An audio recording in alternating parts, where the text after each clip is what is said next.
مورد این اسم این نوت ها صحبت کردیم، من دوست دارم که شکل این نوت ها رو برای شما نشون بدم روی کتاب دستور سنتور. لازم هست اینجا اشاره بکنم به اینکه مجموعه این کلاس ها رو من سعی کردم از روی کتاب های استاد پایور و استاد پشنگ کامکار استفاده بکنم.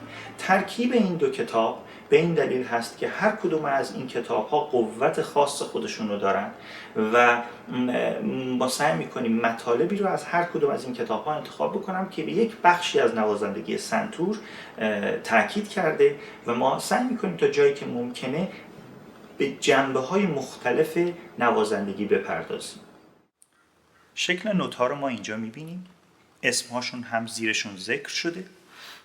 نکته‌ای رو که توجه باید بکنید که نوت ها روی 5 خط نوشته میشند که اسمشون هست خطوط حامل یا staff که جمعشون هم هست staves. این 5 خط در حقیقت استفاده های مختلفی دارن. این استفاده ها یکیشون اینه که ما نوت ها رو روی خط قرار بدیم، یعنی در حقیقت خط از وسط نوت رد بشه، یا بین دو خط، یا زیر خط، یا بالای خط، خطوط. این اسم نوت ها بر اساس جای قرار گرفتن آنها روی 5 خط حامل تغییر میکنه. به طور مثال این نوت که در حقیقت زیر خط اول هست اسمش هست ر، به انگلیسی D. قبل از اینکه این کار رو شروع بکنم یک علامت اینجا شما میبینید، این علامت هست کلید سل. کلید سل باید حتما قرار بگیره در ابتدای خطوط که در حقیقت ترجمه بکنه اسم اینها رو. این به این معنا هست که اگر ما به جای کلید سل یک کلید دیگه اینجا قرار بدیم، اسم این نوت ها تغییر خواهد کرد. به طور مثال اگر من اینجا کلید فا یا بیس کلف داشته باشم، این نوتی که ر هست اسمش خواهد بود فا. تا همینجا بسنده میکنه چون ما در سنتور کلید بیس یا کلید فا استفاده نمی کنیم.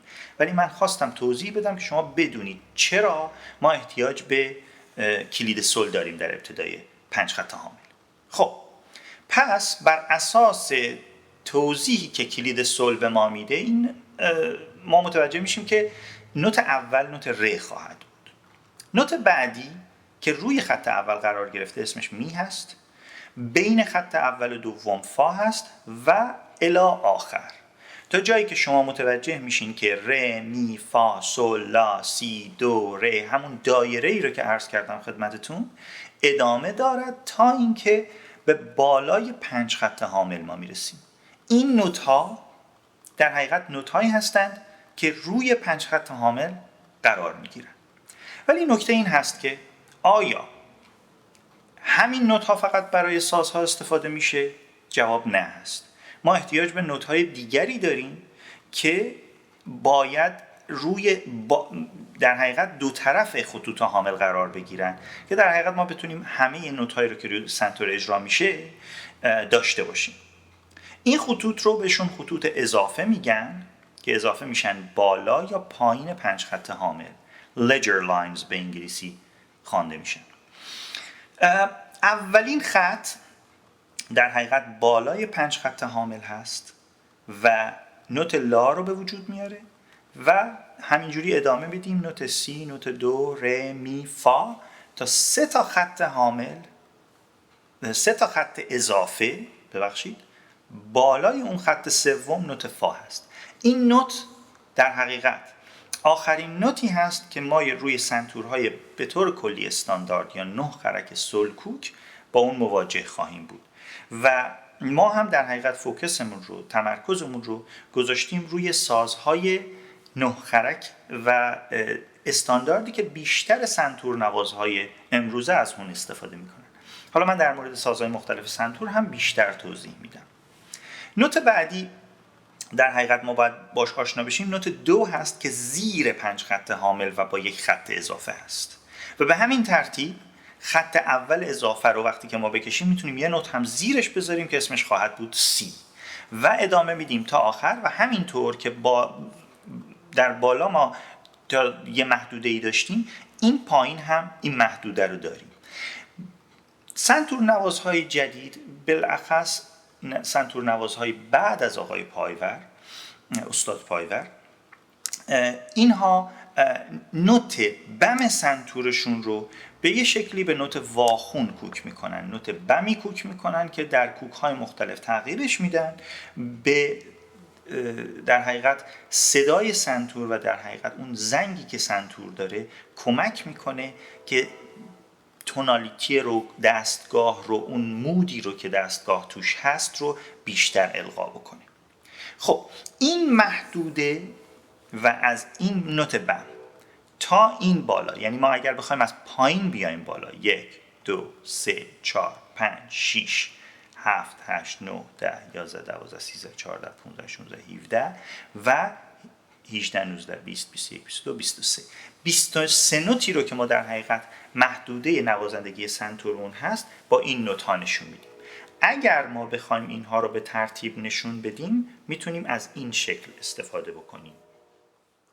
این شکل در حقیقت تمام نوت هایی رو که روی سنتور جا میشن به ترتیب قرار داده، به شکلی که اولین نوتی رو که میبینید، این نوتی که دو کوک شده، بمترین نوت سنتور و این نوت بالاترین یا زیرترین نوت سنتور هست و این در حقیقت جاش رو اگر بخواید بدونید کجاست، بالاترین نوت پشت خرک‌های سفید خواهد بود. این هم در حقیقت بمترین و پایینترین نوت سیم‌های زرد هست. همونطوری که عرض کردم خدمتتون، دومین عاملی که موسیقی رو با اون می‌نویسند عامل زمان هست. برای نشون دادن این عامل ما از یه سری علامت‌ها استفاده می‌کنیم. عامل اولی که من در مورد صحبت کردم، صداهایی که روی سنتور ما داریم، در حقیقت پیچ یا ارتفاع صدا اینجوری ذکر میشن. ما اینا اسمشون میذاریم روی سنتور سول، این یکی اسمشون میذاریم دو. خب عامل دوم زمان توسط یه سری اسم که ما به فارسی از اونها استفاده میکنیم ذکر میشن. شما یک واحد در نظر بگیرید، مثلا فرض بکنید این واحد شما 1 ثانیه است. اسم این واحد رو مثلا میذاریم 1 ثانیه.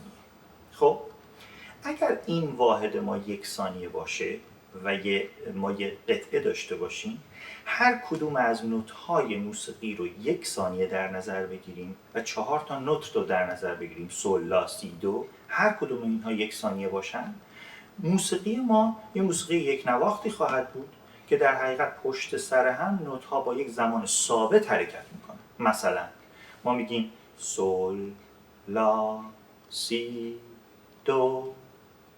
اینها در حقیقت زمانهای مساوی داشتن، هر کدومشون هم یک سیاه هستن.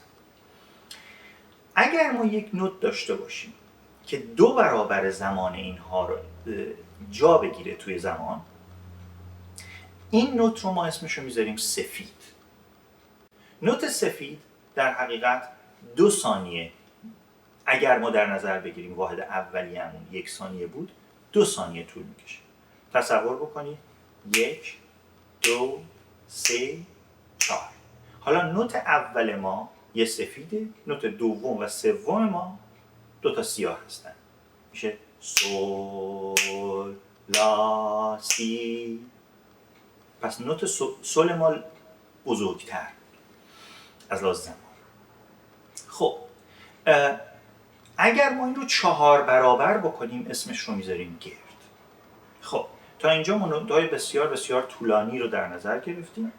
این نوت‌ها میتونن کوچیک هم بشن. اگر ما اون واحد اصلیمون رو که سیاه بود نصف بکنیم اسمش رو میذارن چنگ. اگر اون چنگ رو نصف بکنن که میشه 1/4 سیاه، میشه 2 لاچنگ.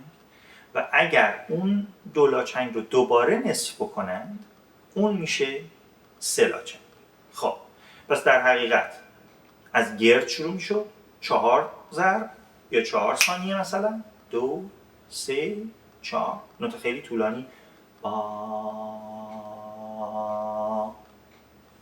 نوت دوم نوت سفید 2 ثانیه، 1 2 با. خب نوت سوم نوت سیاه بود که در حقیقت 1 ثانیه طول میکشه، دا دا دا دا. نوت بعدی دا دا دا دا دا دا دا دا. و برای شمردن اینها ما از عدد استفاده نمی کنیم، بینشون و میذاریم، میگیم 1 و 2 و 3 و 4 و. بعد از اون نوت دولاچنگ بود، 1 2 3 4 2 2 3 4 3 2 3 4 4 2 3 4. و بعدی خیلی کوتاه‌تر.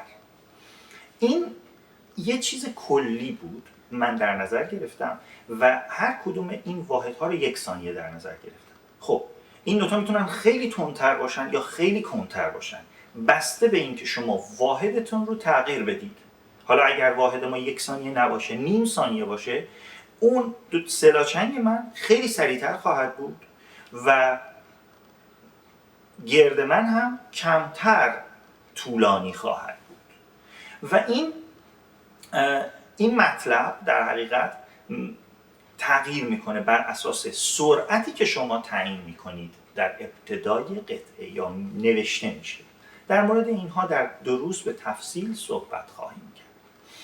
خب این محدوده برای ابتدای کار فکر میکنم کافی باشه. جزئیات بیشتری در مورد نوت‌های موسیقی وجود داره که شما میتونید اینها رو در کتاب‌های مختلف، من جمله کتاب‌هایی که من ذکر کردم، کتاب استاد پایور و کتاب استاد کانکار، پشنگ کانکار، شیوه سنتور نوازی و دستور سنتور، که در حقیقت 2 کتابی بودن که ما خودمون باهاشون موسیقی رو یاد گرفتیم، به تفصیل توشون پیدا کنید. کتاب‌های تئوری بسیار زیادی وجود دارن که اونها رو هم شما میتونید استفاده بکنید. در ابتدای این کار ما به نوت‌های سنتور اشاره خواهیم کرد.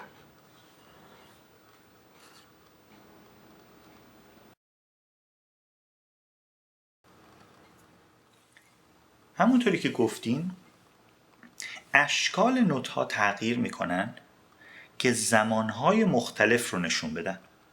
مثلا شما ببینید این نوتی رو که میبینید توش سیاهه و یک ساقه داره.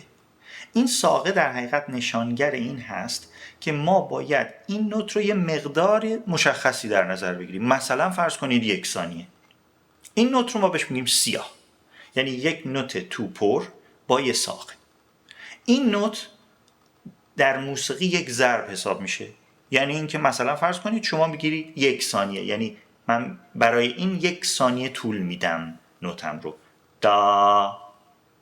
حالا این نوت شکلشو میبینید، نوت تو خالی که ساقه داره، این نوت رو بهش میگن سفید. نوتیه که ما باید 2 ضرب بکشیم. حالا که ضربمون رو 1 ثانیه تصور کرده بودیم، در نتیجه این میشه چند ثانیه؟ 2 ثانیه. خب این قانون در مورد همه اشکال نوت‌هایی که شما خواهید دید صادق هست. من اسم اینها رو فقط میگم. شکل‌هایی که الان شما دیدید سیاه هست، سفید هست، چنگ هست و دولاچنگ. چنگ و دولاچنگ در حقیقت نصف میکنن همدیگر رو. حالا نصف میکنن همدیگر یعنی چی؟ یعنی در حقیقت نصف زمان اون نوت بعدی طول میکشن. چیزی رو که شما باید در نظر بگیرید اینه که ما وقتی که این نوت‌ها رو میبینیم نگاه کنید همشون روی نوت سل هستن، ولی در حقیقت زمانهای مختلفی دارن. الان من اگر بخوام این محدوده رو برای خودم بخونم خواهد شد دا دا دا دا دا دا دا دا دا دا دا دا. یعنی در حقیقت من این نوت‌ها رو 4 تاشون رو توی 1 ثانیه اجرا کردم. 1 ثانیه هم چی بود؟ ضرب ما بود.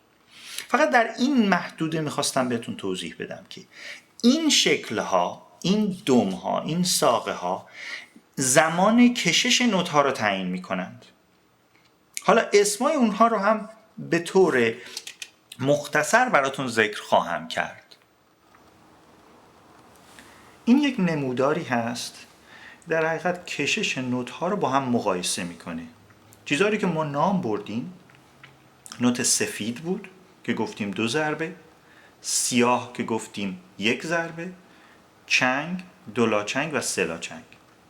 چیزی رو که شاگردها همیشه از من سوال کردن این بوده که آیا این ساقه ها اگه بالا باشه یا پایین باشه تغییری در اسم نوت ها و یا کشش نوت ها میده یا نه؟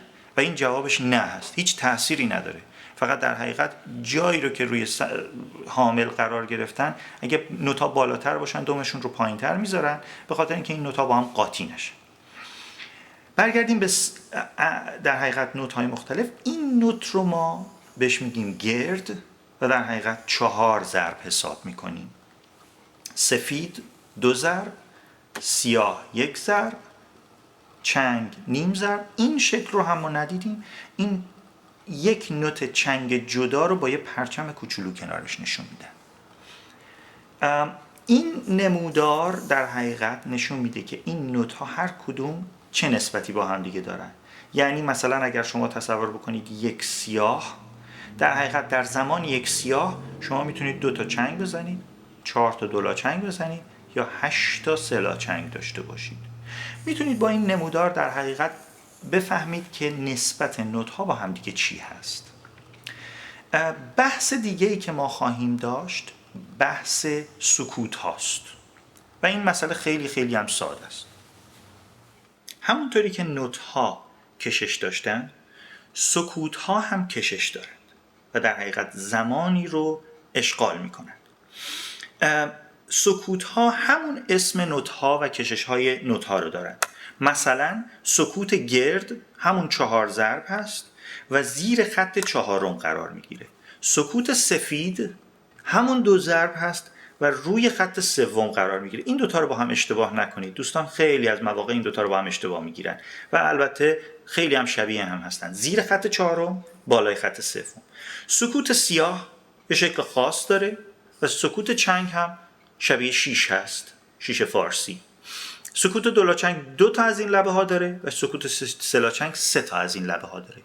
از لحاظ زمانی سکوت سلاچنگ همون سکوت کوچولوه هست، خیلی زمان کوتاهی میگیره و سکوت گرد همون اندازه نوت گرد رو داره که 4 ضرب هست. همونطوری که بهتون گفتم 1 2 3 4 به اندازه هر 4 تای اینها ما باید نوت رو بکشیم.